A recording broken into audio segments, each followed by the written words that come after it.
महासायक चारु चापम नमामि रामं रघुवंशनाथम।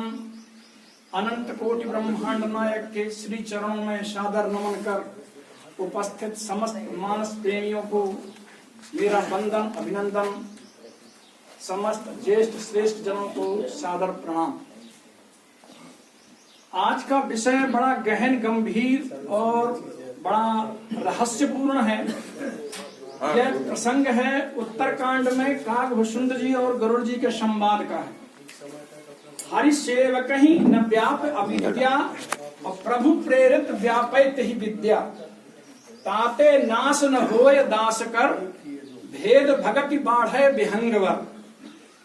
तो इसमें मैं सर्वप्रथम प्रसंग के संदर्भ में जाना चाहूंगा कि ये प्रसंग कहां से प्रकट हुआ है। जब जब राम मनुज तन धरहि, अयोध्या में कागभूषुंड जी कह रहे हैं गरुड़ जी से कि हे गरुड़ जी, जब जब भगवान श्री रामचंद्र जी मनुष्य का रूप धारण करते हैं और भक्तों के लिए बहुत सी लीलाएं करते हैं, तब तब अवधपुरी में जाऊं। जब जब भगवान का जन्म होता है तब तब मैं अयोध्यापुरी जाता हूं। और अयोध्यापुरी जाकर करता क्या हूं मैं? बाल चरित विलोक हर्षाऊं। भगवान श्री रामचंद्र जी के बाल चरित्र को देख करके, उनका अवलोकन करके, उनकी लीलाओं में सहभागी बन करके आनंदित होता हूं। जन्म महोत्सव देखो जाई और वर्ष 5 तह रहो लो भाई। मैं भगवान श्री रामचंद्र जी का जन्म महोत्सव जाकर के देखता हूं और 5 वर्ष तक वहां उनके लीलाओं के लोभ में या उनके चरित्र में मैं इतना लोभी हो जाता हूं उसको देखने के लिए कि वहां 5 वर्ष तक मैं रहता हूं।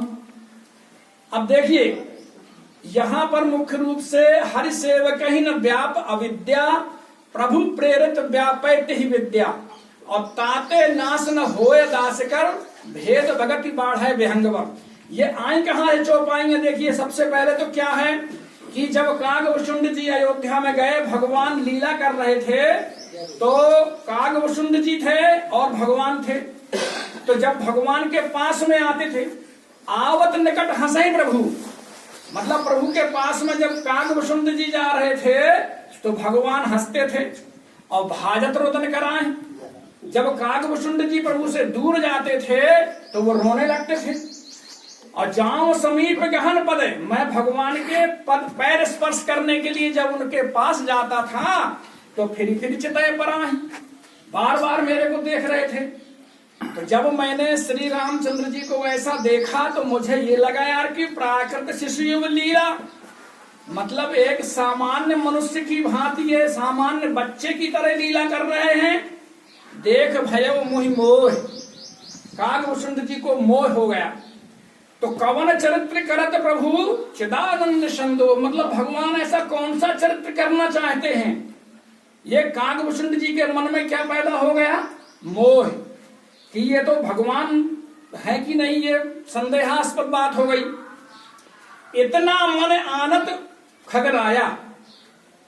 कागभूषुंड जी गरुड़ जी से कह रहे हैं कि हे गरुड़ जी, मेरे मन में इतनी बात आई ही थी कि रघुपति प्रेरित व्यापी माया, भगवान की प्रेरणा से, देखो ऊपर आया हुआ है शब्द क्या? प्रभु प्रेरित व्यापैत ही विद्या। और यहाँ क्या व्याप गई इनको? माया। किसको व्याप गई माया? कागभूषुंड जी को। माया अवश्य जीव अभिमानी और ईश वश्य माया गुण खानी।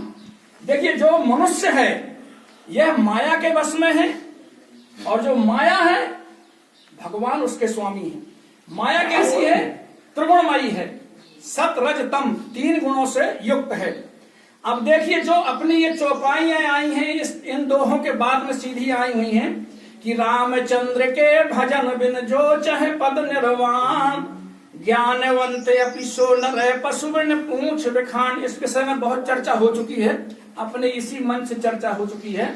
संक्षेप में मैं कहना ये चाहूंगा कि यदि कोई व्यक्ति भगवान के भजन के बिना मुक्ति चाहता है तो वह बिना सिर्फ सींग और पूंछ का पशु है। अब देखिए, इसी के आगे दूसरा दोहा है ये 78 खा। राकापति षोडश वही तारा गण समुदाय और सकल गिरन धवलाए बिन रवि रात न जाए। गोस्वामी तुलसीदास जी कह रहे हैं और काकभूषुंड जी गरुड़ जी से कह रहे हैं कि हे गरुड़ जी, चंद्रमा अपनी 16 कलाओं से उदय हो जाए और संपूर्ण ताराओं का जो समूह है वह भी उदय हो जाए, पृथ्वी के जितने भी जंगल हैं इनमें अग्नि लगा दी जाए, लेकिन बिना सूर्य के रात्रि का नाश नहीं होता है, बिन रवि रात न जाए। इस दोहे के तत्काल बाद में आई है ये पंक्तियां कि हरि सेवक ही न व्याप अविद्या और प्रभु प्रेरित व्यापैत ही विद्या, ताते नाश न होए दास कर भेद भगति बाढ़ विहंगवर। तो यहाँ सबसे पहले मैं प्रकाश डालना चाहूंगा विद्या और अविद्या पर।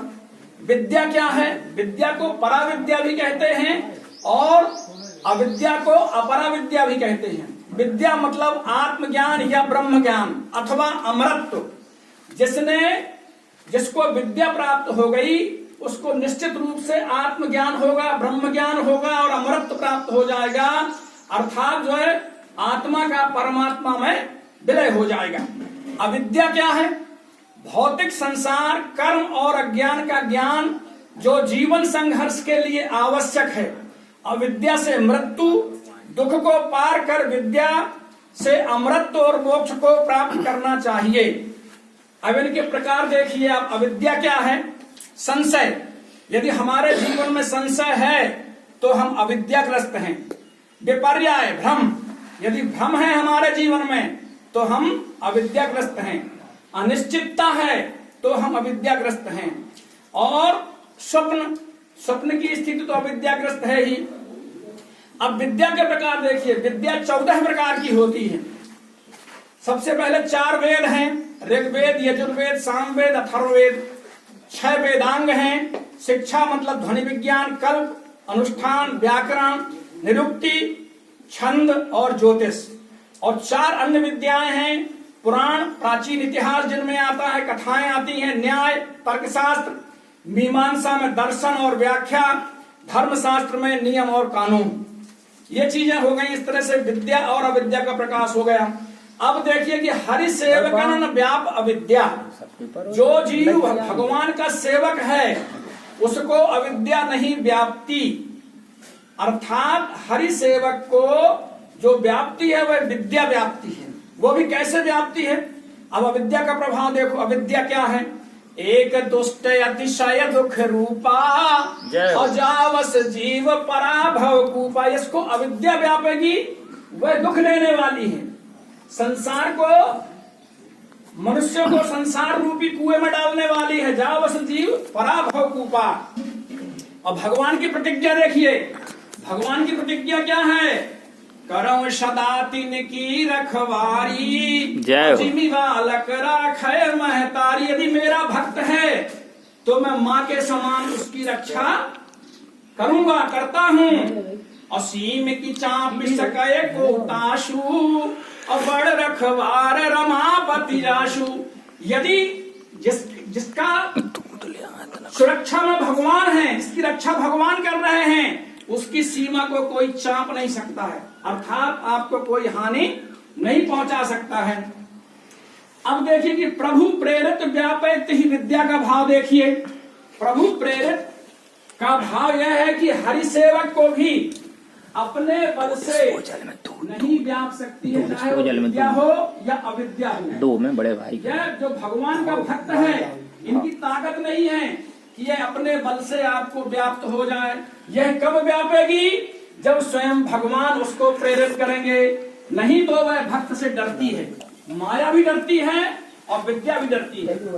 राम भगति निरुपम निरुपाधि अपसय जाशूर सदायवाधि। जिसके हृदय में भगवान की भक्ति है तेहि बिलोक माया सकुचाई और कर न सके कछु निज प्रभुता। उसको देख करके ही माया घबराती है, सकुचित हो जाती है, उसका कोई प्रभाव उसके ऊपर नहीं चलता है। अब देखिए विद्या और अविद्या व्यापने का भाव क्या है। विद्या ज्ञान भक्ति का रूप है। जैसे व्याप्ति है उसे ज्ञानी कर देती है। विद्या जिसको व्यापेगी उसको ज्ञानी कर देगी और अविद्या जिसे व्यापेगी उसे अज्ञानी कर देगी। साधारणतया सभी जीव जो हैं विषय सुख मतलब काम, क्रोध, लोभ, मोह, मद मत्सर इत्यादि से पीड़ित हैं, तो उसी को अपना उद्देश्य मानते हैं। जिसको अच्छी पत्नी मिल जाए, अच्छा घर मिल जाए, अच्छे भोग की सामग्री मिल जाए, लोग बाग बहुत सुखी है भैया। और मृत्यु के साथ मर जाना ही उसका क्या है, संस्कृति है, उसे राग होता है। और भक्त को बंधन का ज्ञान होता है। मतलब जो भक्त होता है उसको विषयों से विरक्ति होती है और बंधन का ज्ञान होता है। देह से अपने को अलग मानता है, स्वामी से अपने जीव तत्व का भेद मानता है। ताते नाश न होय दास कर, अगला बिंदु है नाश ना होने का भाव यहां है, उसका पतन ना होना। कौन्ते प्रतिजानी ना में भक्ता प्रणश्यति, गीता में कहा है भगवान कृष्ण ने, हे कौन्ते तू निश्चित जान कि मेरी भक्ति में लगा हुआ पुरुष नष्ट नहीं होता है। भाव यह है कि यदि भक्त के जीवन में कुछ विरोधी आचरण भी आ जाएं, मिश्रित हो जाएं, मतलब जो कि उसके आदर्श के विपरीत हैं, तो भी भक्त का नाश नहीं होता, मतलब उसका पतन नहीं होता है। और भगवान की भक्ति की महिमा से समस्त विरोधी आचरणों का समुदाय नाश को प्राप्त होता है और जीवन में चिरकाल तक अनंत रहने वाली शांति उसे प्राप्ति होकर के भक्तिमान बनाती है। अब देखिए भेद भक्ति क्या है। भेद भक्ति बाढ़े विहंगवत। उपनिषदों में सभी साधन भेदोपर उपासना और अभेदोपासना के अंतर्गत आ जाते हैं। भेद उपासना क्या है? भेद उपासना में दो रहते हैं, एक तो सेवक रहता है स्वामी, या भक्त और भगवान रहते हैं। इसमें भगवान के बीच और सेवक का अंतर बना रहता है। अभेद उपासना में यह भेद नहीं रहता है, अर्थात सीधा सीधा परमात्मा से एकाकार हो जाता है। अब भेदोपासना के कुछ तत्व बताता हूं मैं आपको।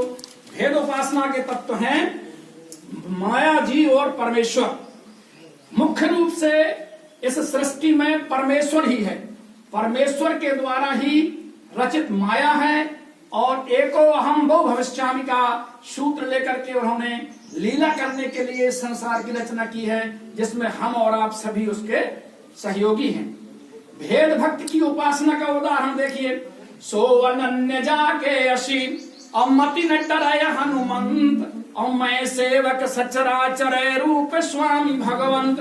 कहने का तात्पर्य है कि भक्त में सेवक का भाव और भगवान में स्वामी का भाव, अर्थात दो हो गए यहाँ पर। इसी प्रकार देखिए दशरथ जी के मन में ही भेद भक्ति थी।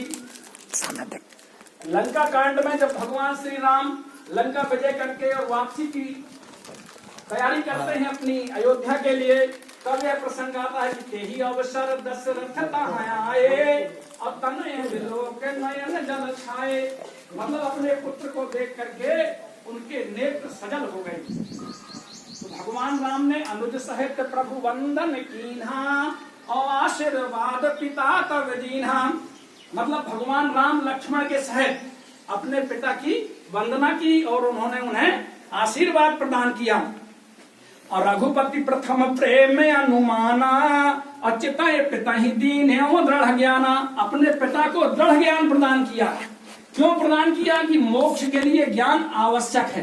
दाते उमा मोक्ष नहीं पायो और दशरथ भेद भक्ति मन लायो। हम और आप जो यदि भेद भक्ति का अनुसरण करेंगे तो हमें और आपको मोक्ष नहीं मिलेगा, अर्थात परमात्मा से मिलन नहीं होगा। हमारा क्या होगा?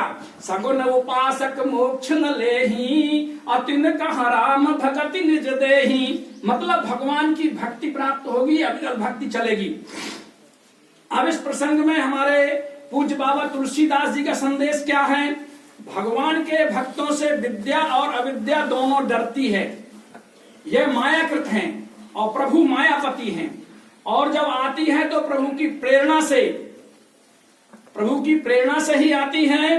भक्त में यदि माया के कुछ विरोधी आचरण है, विरोधी आचरण मतलब हम कामी हैं, काम को विजय नहीं कर पा रहे, क्रोध है, तो इन चीजों का भक्ति करने से धीरे धीरे क्रमशः नाश हो जाता है। और इसके बाद में विरोधी आचरणों का नाश होते ही हमें अविरल शांति की प्राप्ति होती है। अंत में मैं 2 शब्द और कहना चाहूंगा कि हमारा जो देह है, नरक स्वर्ग अपवर्ग निशैनी, ज्ञान विराग भगति सुख देनी। जो आपको यह मानव शरीर मिला है, चाहे आप इससे नरक की प्राप्ति कर लें, चाहे स्वर्ग की प्राप्ति कर लें, चाहे मोक्ष की प्राप्ति कर लें, यह नशैनी का काम करेगी, सीढ़ी का काम करेगी। यह ज्ञान वैराग्य और भक्ति प्रदान करने वाली है। इन्हीं शब्दों के साथ मैं अपनी वाणी का विराम देता हूं और हम कोटि ब्रह्मांड नायक के चरणों में